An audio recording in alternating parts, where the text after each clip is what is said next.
You guys can direct your questions to my spokesperson over here on my right, and then I'll go ahead and answer it. Anybody? Austin, just talk about the emotion of signing with the University of Michigan last week, kind of as a symbol of your recovery coming almost full circle. Exactly. Signing with the University of Michigan has been a goal of mine since I basically woke up from my coma. Kind of last week it was kind of surreal to actually see my name on that dotted line and to actually sign that letter and become an official part of the Michigan basketball program. I can't tell you how blessed I feel to be in that position. Austin, how much do you think that basketball has helped you through this and has helped you be able to recover? Yeah, basketball is just a game, and I understand that I have bigger goals in life. My academics come first. Basketball has always been second for me. But basketball has gave me something to shoot for, and it's been my goal. From when I woke up from the coma, in Chicago. I told people, I said I'm going to play basketball again, and there are people who doubted me, and then I basically just say, thank you for your opinion, but I'm going to prove you wrong. What's been the most difficult challenge for you in recovery? I would say, aside from the obvious physical trauma I suffered in the accident, recovering from that, I would say dealing with some of the emotional pain, which I don't think will ever fully subside. Dealing with the loss of my best friend, my coach, my teacher, mentor, my number one fan. That same man, Dr. Stephen Hatch, was also my father, and was an incredible man, and taught me everything I know.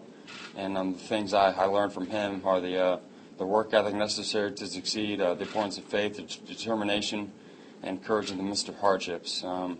Those traits I acquired from him are what saved my life. Do you think you'd be in a different place today if you did not have that goal, that you didn't have basketball to focus on? I actually think I would, because basketball gave me something to shoot for. Obviously, like I said before, the academics are my number one priority.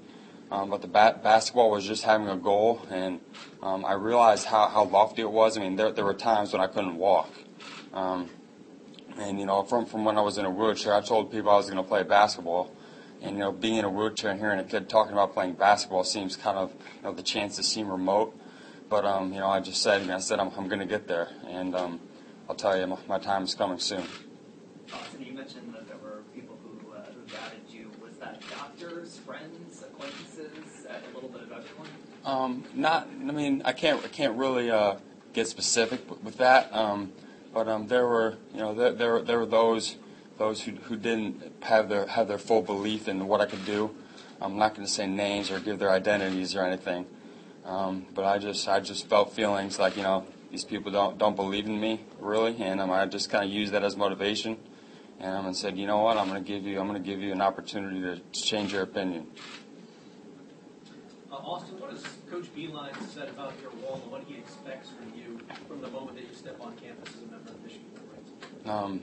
He expects me to be a very important part of Michigan basketball as a whole. Whether it be on the court, in the locker room, in the classroom. I'm gonna help that team win basketball games. He wouldn't still be giving me a full ride scholarship to the school if he didn't see, like there was some upside to having me as a part of the Michigan basketball program. So I'm very excited for the future, and I'm just gonna continue to work hard at everything, and we'll see where things go. Austin, can you talk about the decision to move out here to Los Angeles and pick this school? How did that happen? Yeah, coming to live with my dad's brother, my Uncle Michael, over here on my right. He's a great young man who welcomed me into his home with open arms, which is really honored my father by doing that. And I think it was just kind of an offer I couldn't refuse. Because as great as Fort Wayne was, it had everything I needed from Canterbury School to Spies Fieldhouse to St. Vincent de Paul Catholic Church.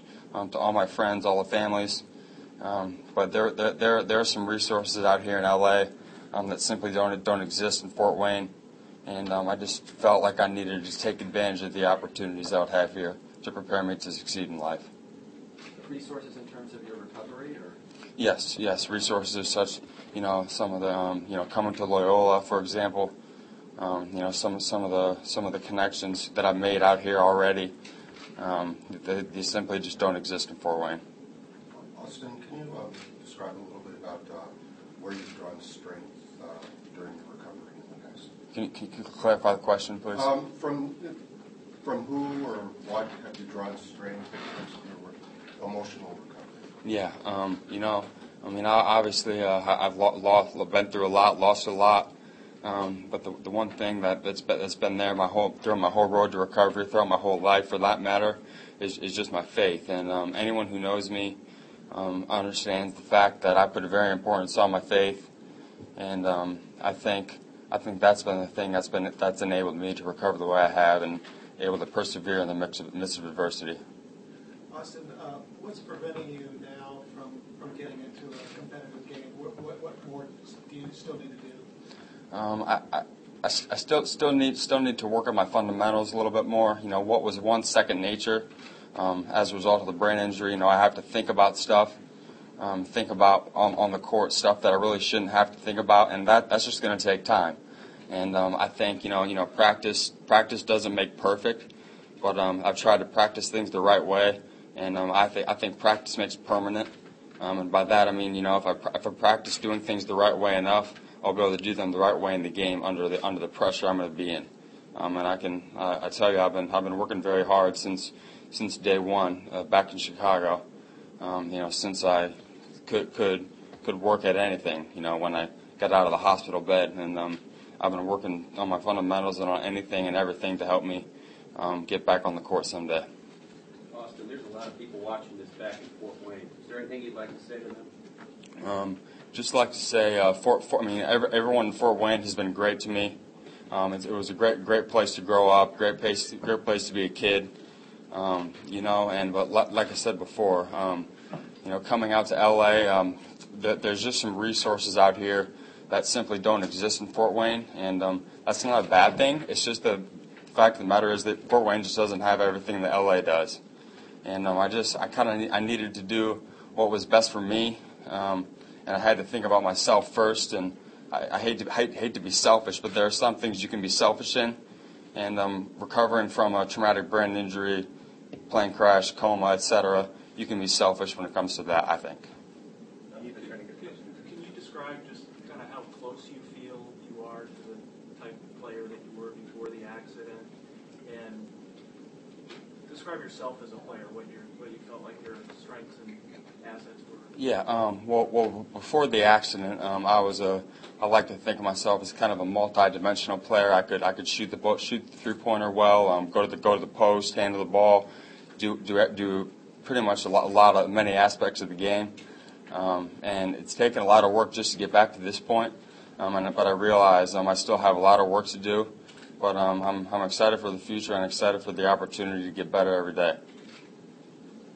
Austin, Yeah. I cannot even imagine what you have been through, but I would imagine that your recovery has been pretty multi-dimensional. Can you just elaborate on how you've recovered in so many different areas a little bit? Yeah. Well, as a result of the injury suffered in the accident a couple of years ago, I suffered a traumatic brain injury, which just sounds like one thing, but that injury affected so many aspects of my life. From just simple skills, to eating and breathing, to playing basketball, to my schoolwork, and like I said, cognitively, physically, emotionally, all that. And I think it's as long as I continue to work hard, which I have, and I plan to continue to do in the future, it's just going to be something that just takes time. And what about the emotional aspect of things? Yeah. Well, the emotional stuff. Obviously, you're familiar with what I've lost. And that the emotional pain per se is never going to subside. I think just over time, the way I cope with my loss is going to change. And like I said, I had to deal with the loss of my best friend, mentor, teacher, coach, and fan. But the same man was also my father. And losing a father, I mean, that's something that never goes away. The pain from that never goes away. It's going to be something that's going to be with me the rest of my life, and I'm just going to have to deal with it.